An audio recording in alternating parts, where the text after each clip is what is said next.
14, à partir du verset 15 jusqu'au verset 24.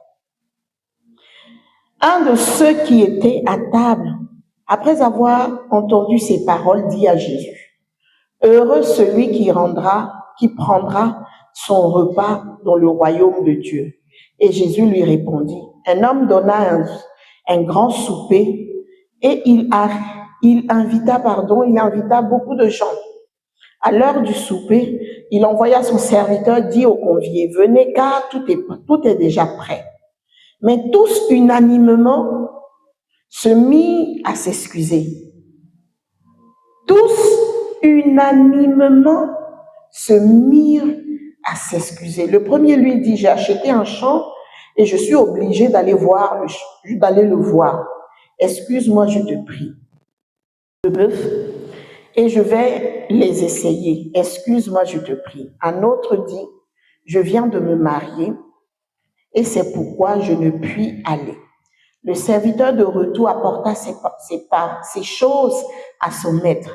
Alors, le maître de la maison, irrité, dit à son serviteur, « Va promptement dans les places, dans les rues de la ville et amène ici les pauvres, les estropiés, les aveugles, les boiteux. » Le serviteur dit, « Maître, tout ce que tu as ordonné a été fait, et il y a encore de la place. » Et le maître dit au serviteur, « Va dans les chemins va dans les chemins et le long des haies, et ceux que tu trouveras, contrains-les d'entrer afin que ma maison soit remplie. Car, je vous le dis, aucun de ces hommes qui avaient été conviés ne goûtera mon souper. » Aucun des hommes qui avaient été invités ne goûtera mon souper. Amen, vous pouvez vous asseoir.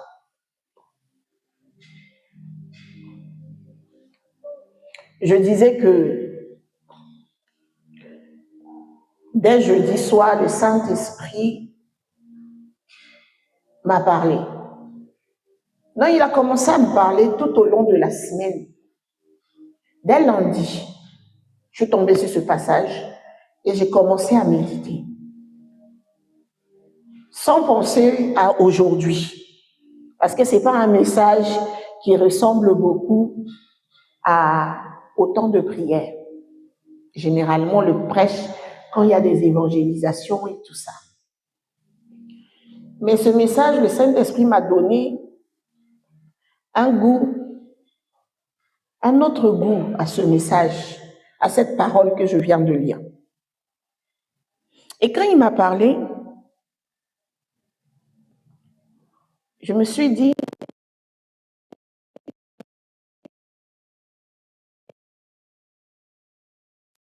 de me dire avec l'Église, c'est pas moi qui conduis la prière. Vous voyez, j'avais pas pour intention de partager ce que je vais dire maintenant. Je me suis dit, je peux pas le dire mardi soir parce que beaucoup ne se connectent pas. Il faut que toute l'Église l'entende. Et il s'avère que le Seigneur me dit, tu vas demander quand est-ce que tu devais partager ce message. Et le prophète me fait comprendre que il ne pourra pas conduire la prière. Et le Saint-Esprit me dit, voilà, ou quand tu dois partager ce message. Alors écoutez très bien. Le Saint-Esprit est un. Ange, sois béni ce matin pour ton intervention. Parce que tu as fait l'introduction de mon message. Tu m'as enlevé 10 bonnes minutes sur le message de ce matin. J'aime beaucoup cette prière depuis des années, aussi loin que je m'en souvienne. Seigneur, donne-moi ton cœur.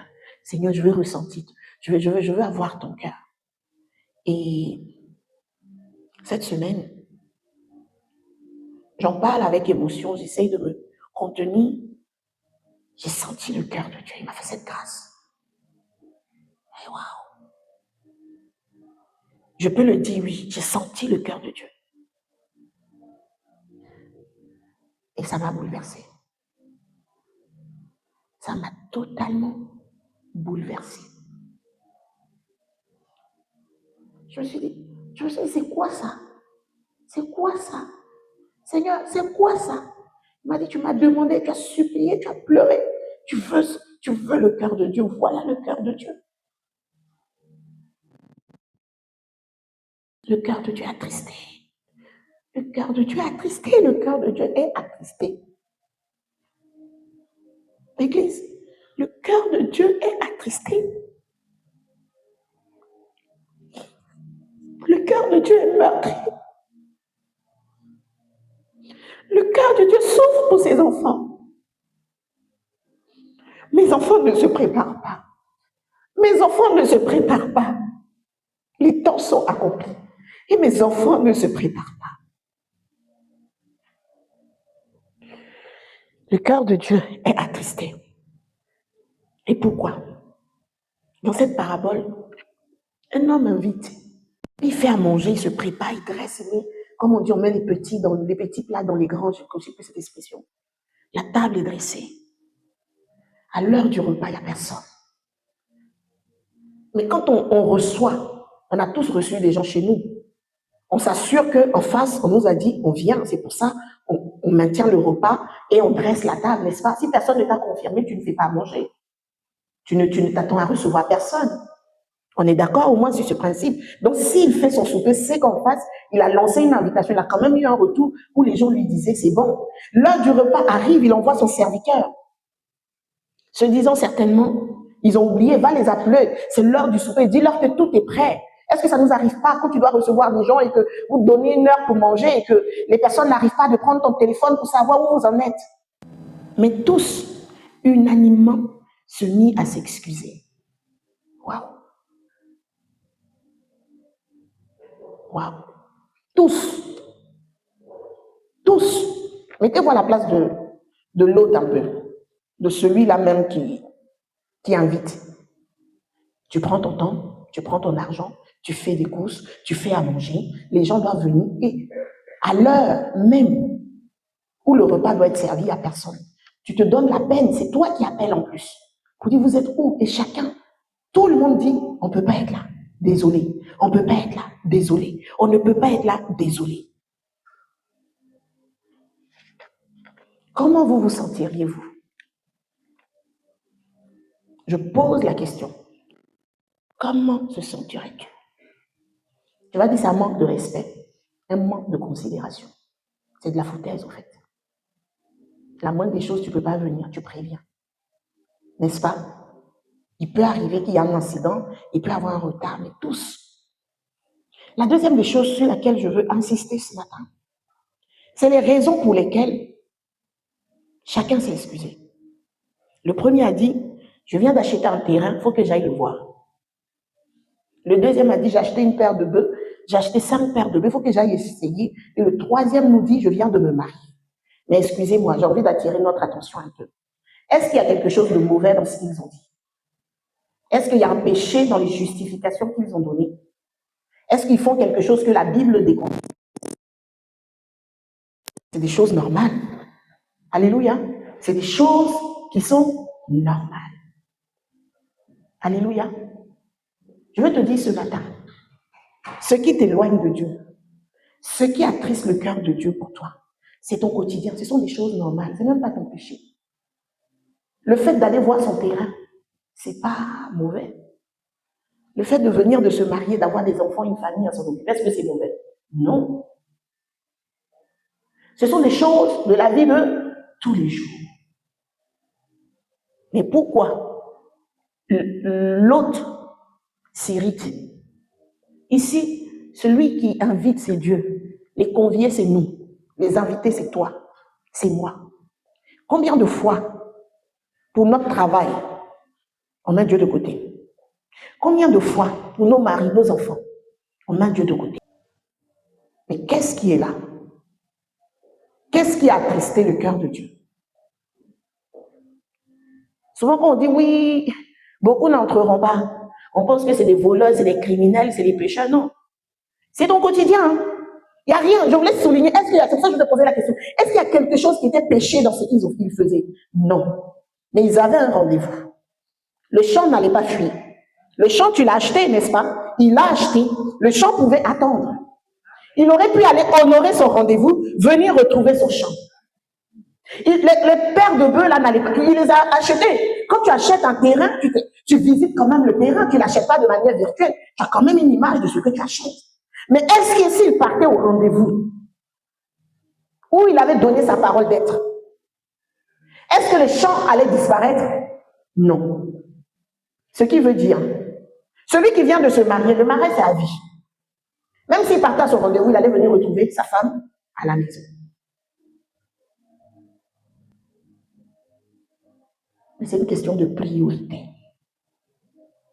De priorité. L'invitation du Maître, l'invitation de Dieu. Être dans la présence de Dieu, être en communion avec Dieu, être avec Jésus n'est plus notre priorité. Il n'a plus la première place dans nos vies, dans nos cœurs, dans nos pensées. Il n'a plus la priorité. Dieu est-il ta priorité première ce matin? Aucun. Et il s'est fâché, il a dit, personne ne goûtera mon souper.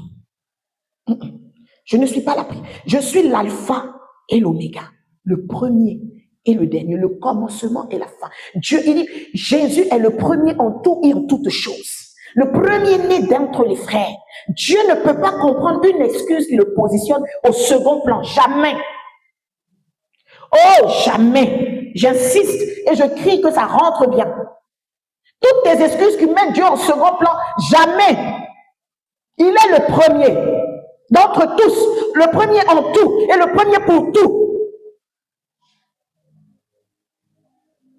C'est pas qu'il te dit de ne pas avoir une vie. Il demande à être en premier dans ta vie, dans ton cœur. Voilà. Et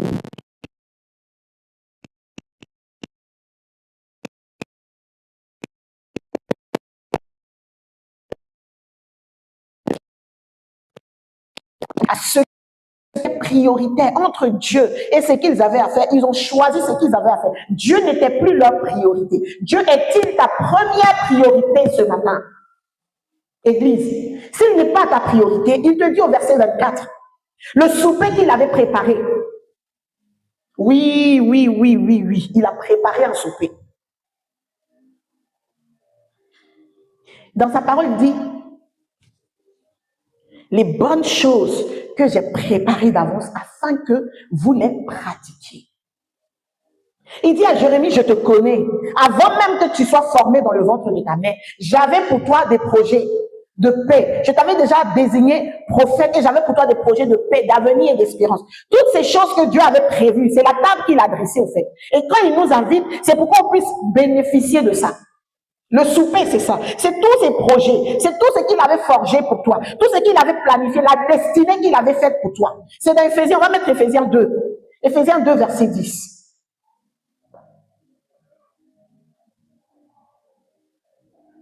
Il dit, car nous sommes l'ouvrage de ses mains. C'est pourquoi vous, autrefois païens dans la chair, appelés incirconcis par ceux qu'on appelle circoncis et qui le sont en la chair, par la main de l'homme. Vas-y. Souvenez-vous que vous étiez en ces temps-là, sans Christ, privés de droit, de cité en Israël, étrangers aux alliances de la promesse, sans espérance et sans Dieu dans le monde.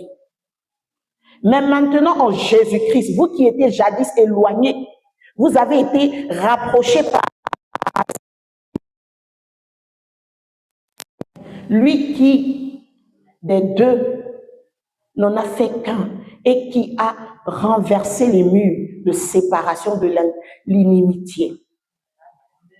Ayant anéanti par sa chair la loi des ordonnances dans ses prescriptions afin de créer en lui-même avec les deux un seul homme nouveau et en établissant la paix et de les réconcilier les uns et les autres, un seul corps avec Dieu par la croix en détruisant par elle l'inimitié. Il est venu annoncer la paix à vous qui étiez loin et la paix à ceux qui étaient près. Il dit, viens, on va souper ensemble. On va souper ensemble. Et toi, tu es où? Alléluia. Tu es où? En train d'aller voir ton champ? Tu es où? En train d'aller voir.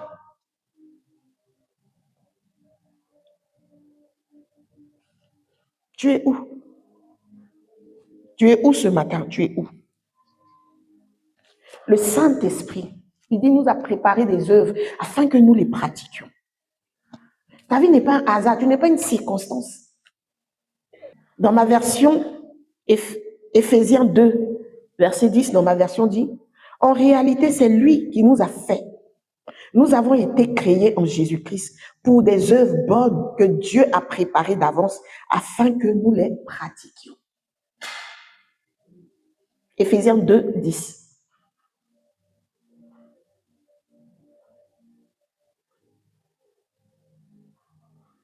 Je ne sais pas c'est quelle version, mais ma version dit ça. Afin que nous les pratiquions. Mais on est absent, n'est-ce pas? Et on se plaint, et on pleure, et on murmure, et on pêche. Et on est absent de la présence de Dieu. Il y a des frères qui m'ont dit, pasteur, pourquoi tu nous vises sur la chair à chaque fois qu'on ne se connecte pas? Je dis, moi je fais mon travail de pasteur.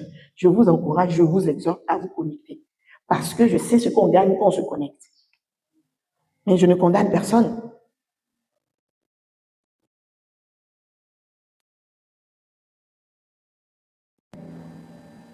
On ne va pas au ciel en convoi, c'est en individuel. Amen. On a des justifications pour tout. Oh non, tu sais, pasteur, je vais cibler personne parce que quand je commence à sortir les justifications que j'entends, chacun pense que c'est lui que j'affiche. Mais non, ce que je l'entends 10 fois, 15 fois, 20 fois, de tout le monde au fait.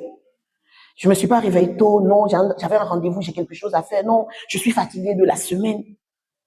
J'ai dit à certains que tu es fatigué de la semaine, ils ont dit oui. Je dis si tu ne te réveillais plus. Le souffle de vie, c'est celui qui te donne ça. Lui, tu dis que tu es fatigué de la semaine. Si tu te dis, bon, comme tu es trop fatigué, il te reprend le souffle, va te reposer éternellement.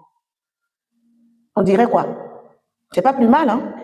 Pour les services, pour les réunions, on n'est jamais, on a des excuses. On est occupé. Ah, Jésus. On est gonflé, hein? Que je fasse cela. Dieu ne comprend pas. Alléluia. Je fais ma part. Il m'a dit non. Je ne suis pas un Dieu qu'on relègue au second plan. Vous excitez ma jalousie, vous réveillez ma jalousie. Je vous ai dit, je suis un Dieu jaloux. Dieu ne comprend pas que tu ne sois pas dans sa présence. Dieu ne comprend pas que tu n'aies pas d'intimité avec lui. Dieu ne comprend pas.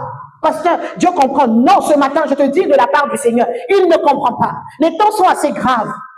Il dit racheter le temps. Il ne comprend pas, non, que tu ne pries pas, que tu ne lis pas ta Bible, qu'il ne soit pas ta priorité. Il ne le comprend pas. Au contraire, il est attristé. Je m'appelle, je suis. Il est toujours présent, toujours le premier. Le cœur pour des choses de ce monde. Les invités n'étaient pas obligés de faire ce qu'ils avaient à faire à ce moment-là. Tu as un rendez-vous, tu as convié le Seigneur, le Saint-Esprit te réveille. Le Saint-Esprit t'interpelle. Tu dors, le Saint-Esprit te réveille, prie. Ah, je suis fatigué, il est 4 heures, il est 2 heures, je ne peux pas. Ah non, pourtant. Et le cœur de Dieu est attristé ce matin. Église, le cœur de Dieu est attristé ce matin. C'est vrai, on veut avoir une direction du Seigneur. La première direction qu'il donne, c'est celle-ci. On a dit, on est venu consulter Dieu. Et la première chose qu'il nous dit, c'est celle-ci. Je dois être la priorité. En première place. Par quoi m'avez-vous remplacé?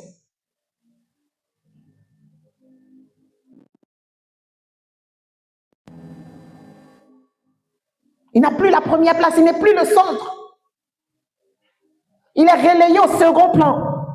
Ange l'a dit ce matin. Le Saint-Esprit a confirmé sa parole. Elle est en train de me dire, oui, je crois que c'est le Saint-Esprit qui m'a parlé. Je ne lui ai même pas retorqué un mot. Parce que je ne voulais pas influencer son message qu'elle avait reçu du Seigneur. Tu as la vie que tu as parce que Dieu n'est plus la priorité. Il n'est plus au centre. C'est le travail, c'est les amis, les sorties, les projets, l'argent, je ne sais pas quoi. À la place de Dieu. Dieu veut être à la première place de ton cœur. Et ce matin, le cœur du Père est attristé.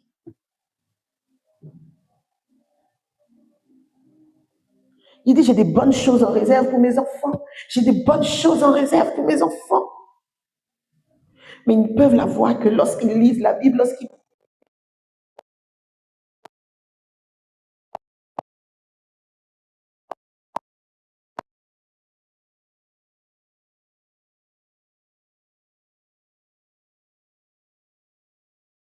pour que toi qui étais loin, tu puisses être proche de lui, pour que tu puisses bénéficier. Il dit en vain dans le psaume 127, psaume 127, verset 1 à 2.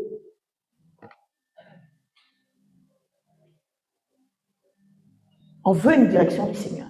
C'est la première direction qu'il donne. On est venu consulter Dieu. On voulait savoir, Seigneur, il faut que tu nous parles. Psaume 127, verset 1, il dit. Verset 1 à 2. Chant. Salomon construit l'Éternel. J'ai l'impression qu'on a nos versions qui divergent. Chant des montées de Salomon. Si une maison n'est pas construite par l'Éternel, ceux qui la construisent, le Seigneur te dit c'est inutilement si lui n'est pas au centre. Si une ville n'est pas gardée par l'Éternel, celui qui la garde veille inutilement. Verset 2, c'est là où j'apprécie. C'est inutilement que vous vous levez tôt. Qui ne se lève pas tôt ici? Pour aller à l'école, pour aller au travail. Qui ne se lève pas tôt?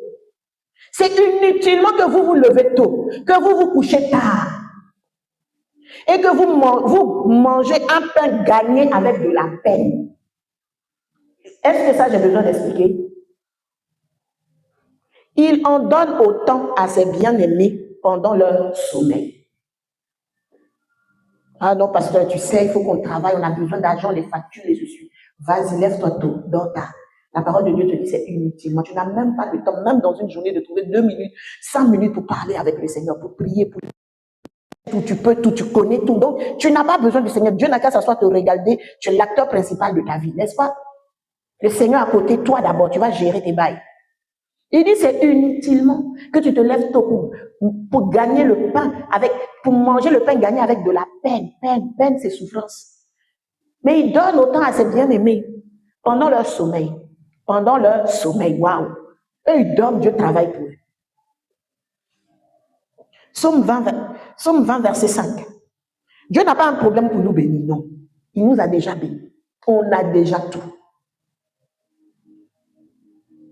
Mais la grandeur de Dieu, c'est de cacher, mais la gloire de l'homme, c'est de retrouver, c'est de révéler ce qui est caché. Si tu ne lis pas ta Bible, qu'il te donne ce que ton cœur désire et qu'il accomplisse tous tes projets. Il n'a pas un problème pour te donner ce que ton cœur désire. Que Dieu te donne ce que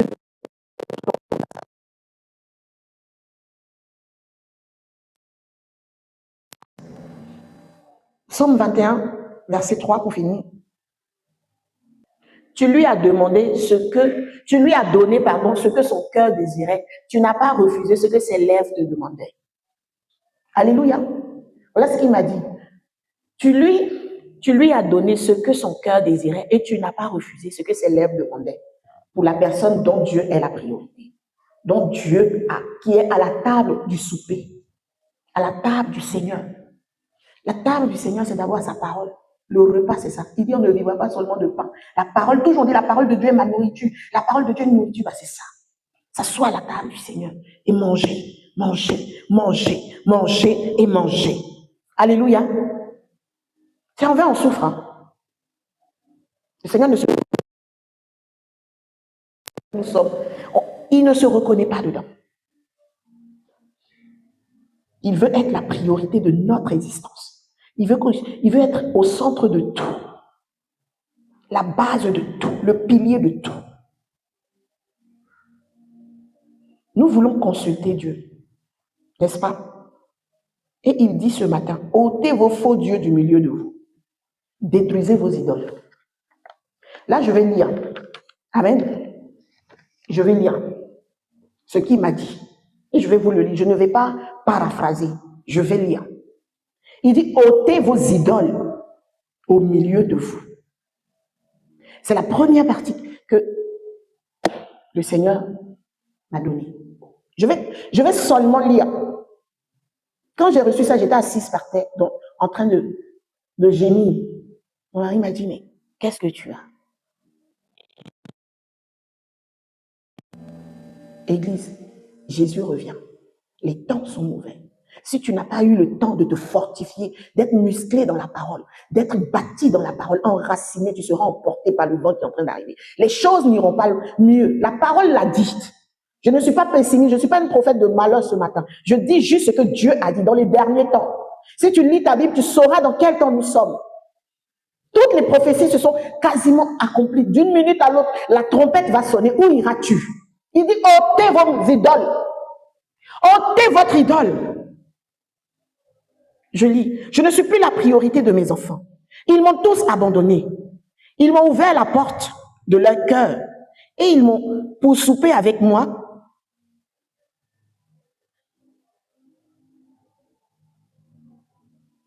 Mais ils ne soupent pas avec moi.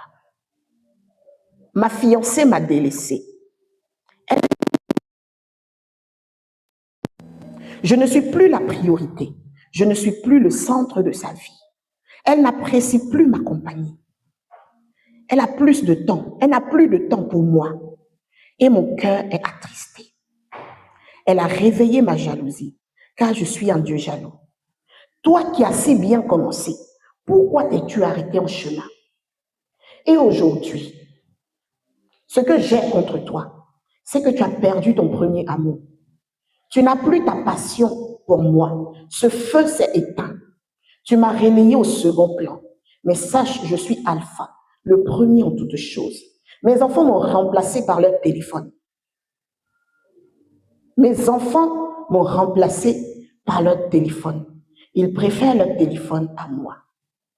Ils passent plus de temps avec leur téléphone plus qu'avec quiconque. Ils sont totalement dépendants du téléphone. Ils ne peuvent plus vivre sans leur téléphone. Mon peuple s'est dressé une idole. Mes enfants se passent de moi avec une facilité déconcertante, mais pas de leur téléphone. Ils ne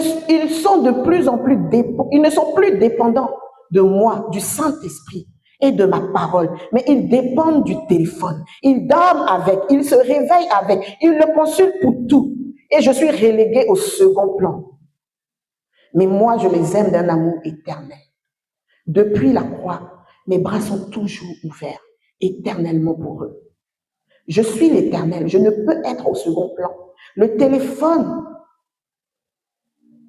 est présent, même où il ne faut pas, dans les endroits d'intimité. Le téléphone est présent. Ils disent, oui, j'ai ma Bible sur mon téléphone. Pendant les cultes, on a nos téléphones. Pendant les cultes, ils ont leur téléphone. On filme, on veut faire des directs. Dans nos moments de solitude, de prière personnelle, là, il est là aussi. Oui, pour écouter l'adoration. Il est devenu plus présent dans nos vies que le Saint-Esprit. Il est la première chose à laquelle il pense au réveil et la dernière au coucher. Les enfants de Dieu ne peuvent plus vivre sans leur téléphone, mais ils peuvent vivre sans le Saint-Esprit. Le téléphone qui est le Dieu de cette génération. C'est pourquoi je suis de plus en plus absent au milieu de vous. Je ne suis plus au milieu de vous. Car vous voulez plus de moi comme le centre de vos vies. Ce n'est plus moi qui vous réveille, c'est votre téléphone. Mais rappelez-vous que c'est moi qui accorde le souffle de vie. Je suis l'air que vous respirez. C'est moi qui vous accorde la santé. Comme les enfants d'Israël dans le désert, vous utilisez votre or pour créer votre idole. Ce n'est pas un veau d'or, mais votre téléphone. Vous utilisez votre argent pour acheter votre idole, le téléphone. Vous l'érigez en Dieu dans vos maisons, dans vos vies, dans vos cœurs. Vous louez votre téléphone à longueur de journée. Les mérites de votre téléphone. J'ai le dernier iPhone, j'ai le dernier smartphone. Oh, mon téléphone, il fait ci, il tombe dans l'eau. Parlez-vous de votre Créateur. Vous voyez les merveilles de votre Créateur. Pendant que la Bible de certains prennent la poussière, pour ceux qui en ont déjà des Bibles, les téléphones sont entretenus, protégés, chouchoutés en longueur de journée et consultés à tout instant de la journée.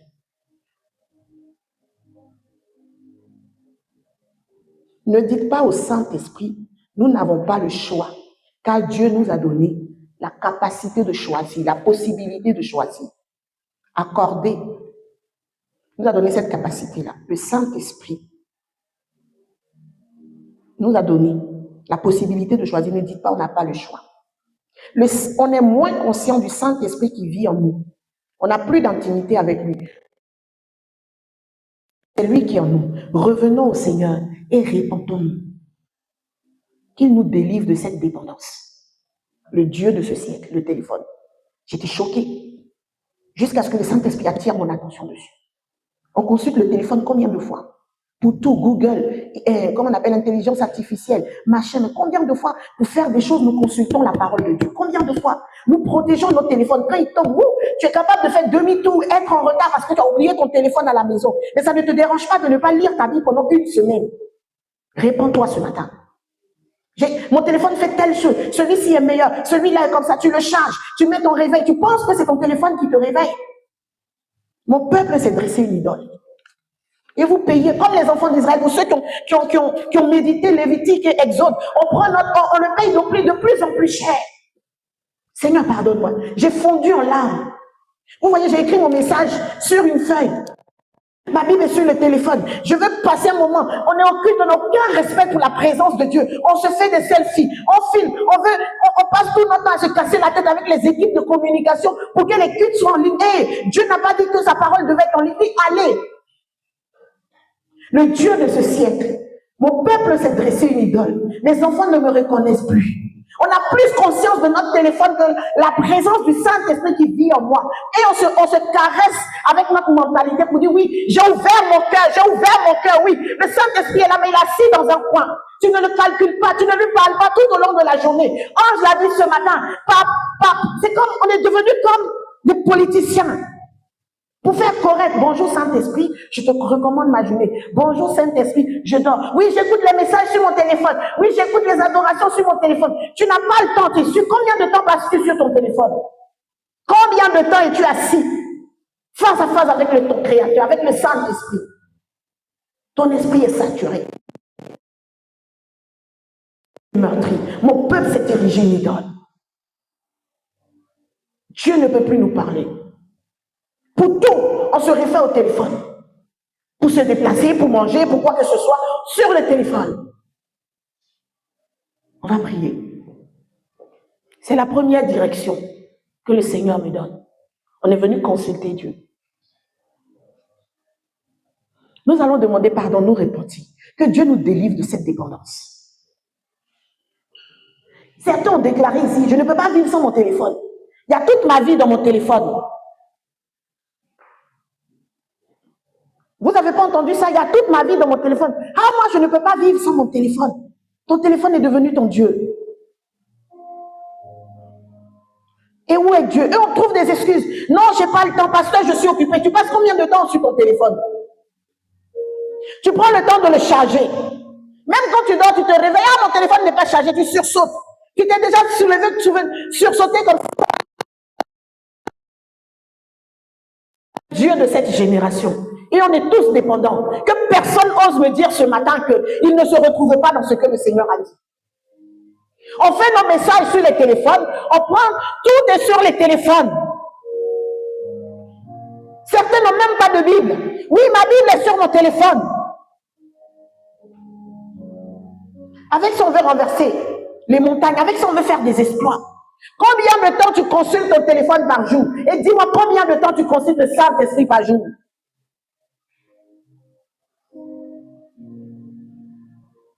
Si on t'enlève ton téléphone un mois, vivras-tu?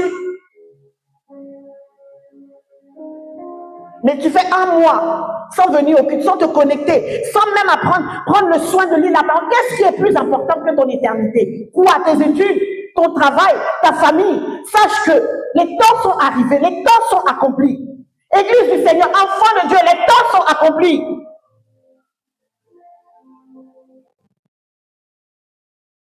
Votre éternité, vous jouez avec l'issue de vos vies. On ne va pas au ciel parce que maman prie. On ne va pas au ciel parce que je me suis baptisée. Ça ne suffit pas. Et le cœur de Dieu est attristé. Le cœur de Dieu est attristé. Le cœur de Dieu est attristé. Oh.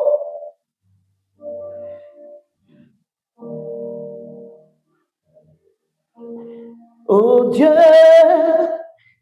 aie pitié de moi dans ta grande bonté. On va demander pardon. C'est la première prière qu'on va faire. Si tu veux te mettre à côté, la salle elle est grande. Mais prie, s'il te plaît. Demandons pas, répondons-nous. Détrônons le téléphone de nos cœurs, de nos vies. Si ce n'est pas le téléphone, si c'est le travail, si c'est l'argent, quoi que ce soit. Mais le téléphone, je sais que nous tous, on se retrouve dedans. La main de l'Éternel n'est pas trop courte pour te donner ce que ton cœur désire.